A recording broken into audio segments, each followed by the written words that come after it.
Mjue sana Mungu ili uwe na amani.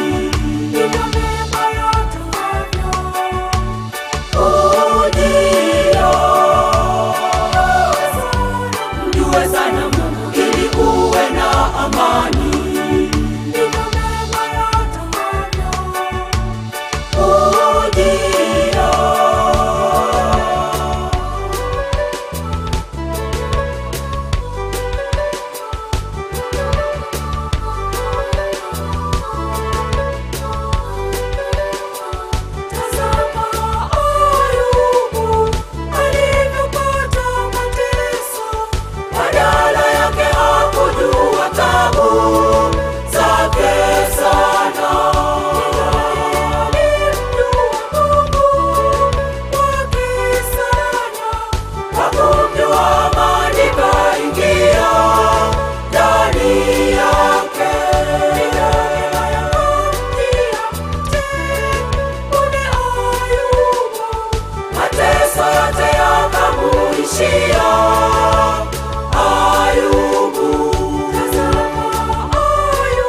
Kupata tabu nyingi katika kanisa humfanya Mkristo kumjua Mungu kwake kukamtoka, lakini sivyo.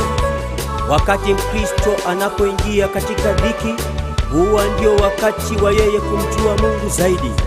Huo sio wakati wa kuvunjika moyo na kukata tamaa, bali huwa ndio wakati mwafaka wa kumuiga mtumishi wa Mungu Ayubu, jinsi alivyovumilia mateso mengi na kuingia katika mema. Nami nina hakika mema yatakujilia pasipo vizuizi.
Mjue sana Mungu ili uwe na amani.